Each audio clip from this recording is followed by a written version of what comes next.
La unidad exige un claro propósito y una estrategia común variada en su aplicación, pero no aguada por malabarismo palabreros. Es, a nuestro juicio, lo mínimo que podemos ofrecer a los pueblos de la América Latina. Bienvenidos a Humo y Espejos.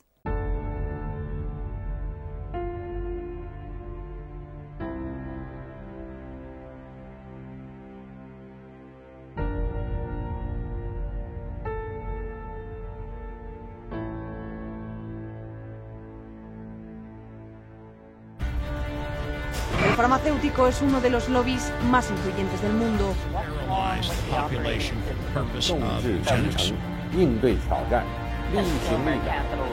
Конечно, должны работать кооперативно. Las farmacéuticas tienen demasiado poder. Avecina una gran guerra entre la realidad virtual y la realidad aumentada.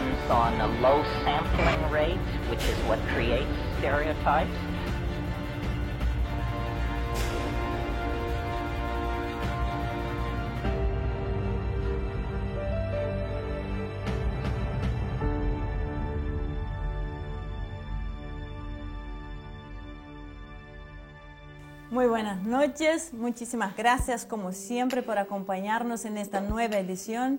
Hoy vamos a hablar sobre nuestra querida Latinoamérica y qué está sucediendo en nuestra región. Así que Marcelo, hacenos un breve resumen de lo que vamos a ver hoy. Hola, a fines del 2015, hasta fines de 2015, América Latina venía en una trayectoria que parecía que iba a romper con esa historia habitual de dependencia con determinados poderes. Pero tuvimos algunas sorpresas, o quizá no tanto eran sorpresas, porque ya se veía venir, pero empezamos a ver que la ofensiva neoliberal hizo caer el gobierno de Dilma, puso a Macri en la Argentina, empezó a acorralar a Maduro en Venezuela. Bueno, todos estos cambios nos sembraron un poco de pesimismo, pero ahora empezamos a ver como que empiezan a haber unas pequeñas luces de esperanza. Tal vez esta noche neoliberal no sea tan densa como pensamos y tal vez haya posibilidades de que la podamos superar rápidamente. Eso es un poco lo que vamos a ver hoy. Bueno, y tenemos la suerte de poder contar siempre con invitados de lujo que saben de los temas que vamos a hablar, entienden mucho y por supuesto lo van a ayudar a que todos entendamos mejor lo que está sucediendo. Nuestra primera invitada es Diana Amra, quien es directora del proyecto de divulgación de la historia. Así que Diana, bienvenida, muchísimas gracias por acompañarnos hoy. Gracias a ustedes por la invitación. Diana, el avance de las políticas neoliberales de la región, ¿significa el fin de los gobiernos populares?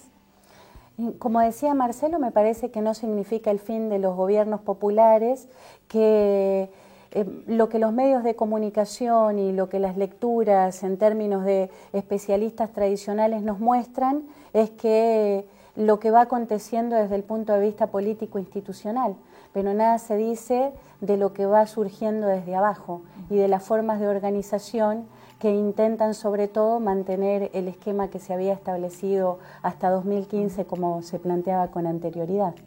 Bien, una vez más nos acompaña Walter Formento, quien es director del CIEPES. ¿Qué tal, Walter? Gracias por acompañarnos hoy, un lujo tenerte nuevamente. Gracias a vos, Ivonne, Marcelo.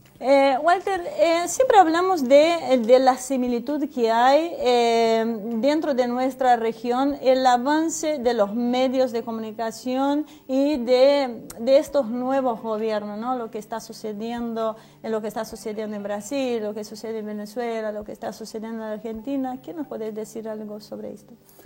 Bueno, en términos del neoliberalismo financiero, digamos que una de las cosas que uno debe observar, lo primero que uno aportaría es que realmente el neoliberalismo financiero avanzó en los cambios de gobierno.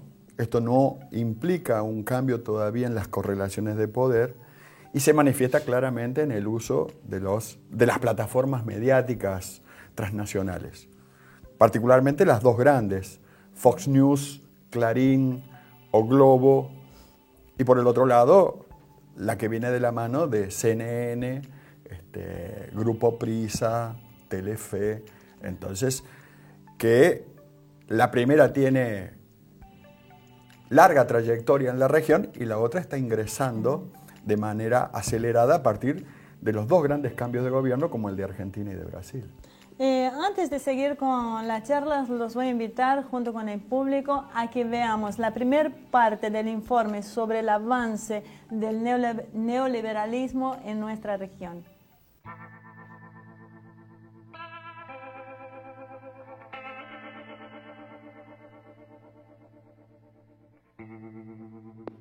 Durante buena parte del siglo XX, la forma de derrocar gobiernos incómodos para los poderes mundiales ha sido el tradicional golpe de Estado, donde se interrumpía el funcionamiento constitucional democrático a través de la utilización de las fuerzas militares del país díscolo. Esta modalidad, que se basaba en una represión sangrienta, fue encontrando sus propios límites ante un mundo globalizado en forma creciente que demandaba el respeto de las formas democráticas, al menos las formales.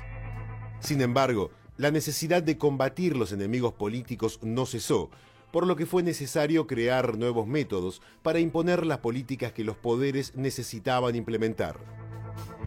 Se desarrollaron entonces diferentes mecanismos complementarios, entre los que podemos señalar la formación de profesionales en áreas claves como la economía o el derecho, con una visión influenciada por los intereses de quienes financiaban las casas de estudios.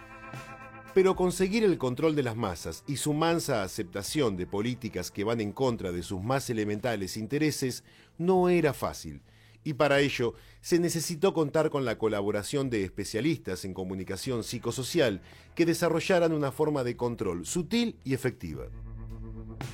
La piedra angular de este proceso la constituyeron los medios de comunicación en el sentido más amplio del término, excediendo con creces la televisión tradicional y alcanzando el cine, las series, los medios escritos e Internet. Ellos crearían nuestros futuros valores, remodelarían nuestras tradiciones, indicándonos lo que está bien y lo que está mal, en definitiva, cómo debemos pensar. Pese a lo que el común de la gente supone, las capas más vulnerables a esta penetración cultural e ideológica no se da en los sectores de menos recursos, sino en los de mayores recursos económicos y mayor educación, más sensibles a las influencias del primer mundo. La razón es entendible. Los sectores medios y altos son quienes se sientan diariamente a ver los programas de información política, quienes leen las editoriales de los diarios y revistas, quienes participan en agrupaciones profesionales, quienes se transforman en los consumidores de esta nueva cultura, los más expuestos a una información diseñada para crear un sentido común que haga posible que los planes socioeconómicos antes impuestos por la boca de un fusil sean hoy aceptados por la población acríticamente. No es de extrañar entonces encontrar similitudes en el papel de los medios de comunicación que hostilizan los gobiernos populares en nuestra región. Las acusaciones son casi calcadas y las soluciones propuestas también. Invariablemente, quienes desafían los intereses del capitalismo neoliberal son señalados como corruptos, intolerantes, agresivos, autoritarios, ineficientes y portadores de anteojeras ideológicas anticuadas que les impiden ver la realidad. Las soluciones, en tanto, pasan por desandar este sistema social impulsando conceptos que hablan de una meritocracia, responsabilizando el éxito de un individuo exclusivamente según su esfuerzo y capacidad individual. Los estados, entonces, son considerados como un obstáculo que frena el potencial social y, por lo tanto, deben reducirse al mínimo su papel, reemplazándolos por gerentes de megaempresas que encarnan la quimera del éxito individual disociado de las condiciones generales que los rodean.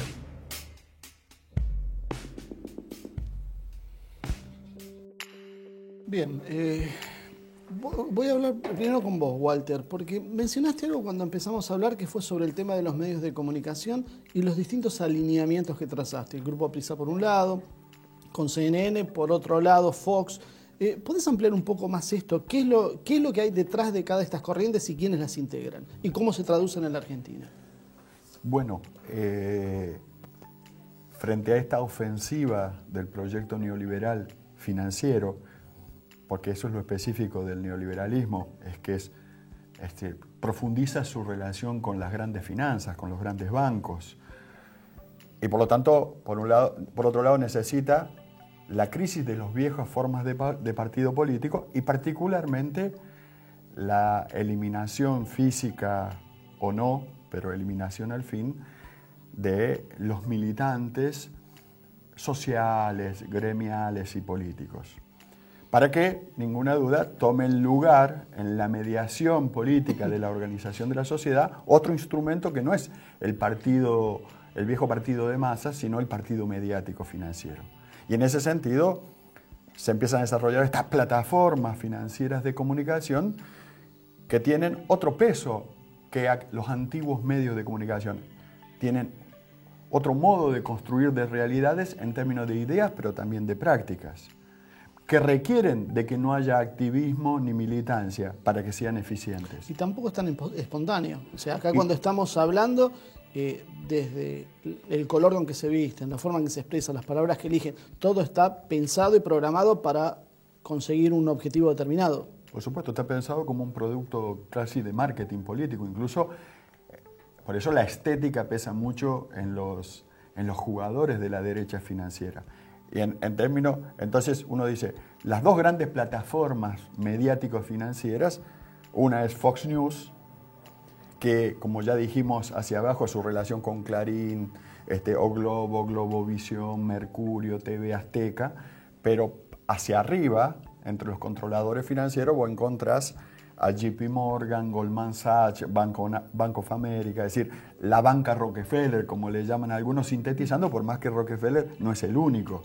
Y del otro lado tenemos, digamos, en el grupo Prisa, tenemos al HSBC, al Berkeley, al Santander, es decir, el famoso clan Rothschild, que no es solamente la familia Rothschild, es mucho más diverso, pero generalmente se sintetiza.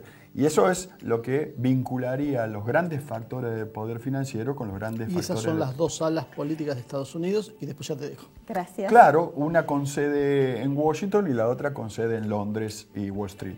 Que sería la de, esta última, la de Hillary y Obama. La CNN es Hillary y Obama, y la Fox News, que es el complejo industrial militar, los republicanos, que incluso en la estética de Fox News se nota, porque siempre hay un general o un coronel hablando en foco. El tema es que ese tema, claro, se habla tan poco que dan ganas de seguir hablando. Sí, hablando para poner un contexto de qué estamos hablando, para empezar a entender lo que vamos a ver ahora. Bueno, me dejaste tiempo para una sola pregunta a Diana, que está en el tema. ¿Hay alguna forma de poder contrarrestar el poder mediático que irradia los procesos populares?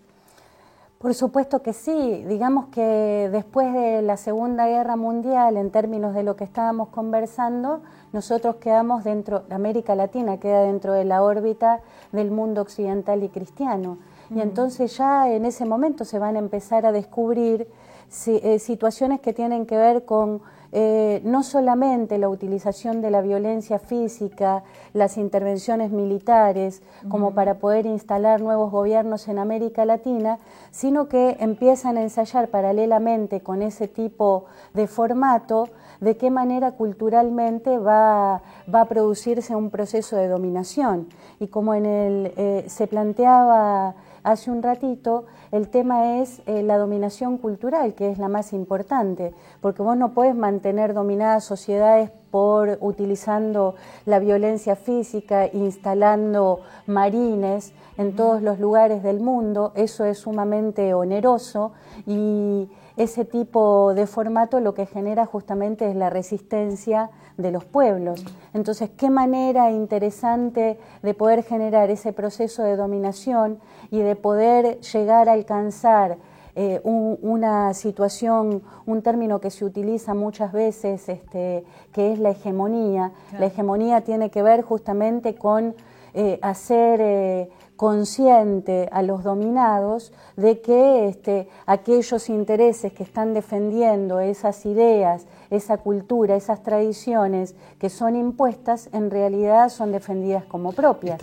Estamos viviendo lo que en algún momento había escrito Orwell a través de sus ficciones, donde hablaba de controlar el pasado para controlar el presente y para de esa manera poder controlar el futuro. Pero a mí me parece que sí. Cuando veía el informe también recordaba alguna película de ciencia ficción de la década de los 80, que producida por John Carpenter, Ellos viven, donde muestra, digamos, John Carpenter todo este proceso que tiene que ver con la culturación, la instalación, digamos, de una sociedad de consumo, cómo ir direccionando el consumo, que no solamente tiene que ver con productos alimenticios, vestimenta, etcétera, sino que tiene que ver también con consumos culturales. Entonces, los Estados Unidos aprendieron mucho en ese sentido. Por un lado, fíjense ustedes que la guerra de Vietnam la perdieron, pero ¿qué es lo que generaron? Una enorme cantidad de series, películas, etcétera, para demostrarle al mundo que ellos quedaron dominando el occidente cristiano, que en realidad no habían sido vencidos. Que eran los malos. Exactamente, los vietnamitas los malos y ellos los vencedores. Tengo que llevarlos a un corte, ya no nos queda tiempo, realmente está muy... ¿Te puedo dejar una pregunta? Bueno, para cuando volvamos. Una pregunta. Hablaste 2 veces el occidente, o sea, hablaste del occidente cristiano. Hoy vemos que ese occidente cristiano tiene problemas con el Papa Francisco. Me gustaría saber cómo encaja esto. ¿Sigue siendo occidente cristiano o cristiano pasa a ser oriente? Me respondes en el próximo bloque. Bueno, no se vaya. Enseguida volvemos.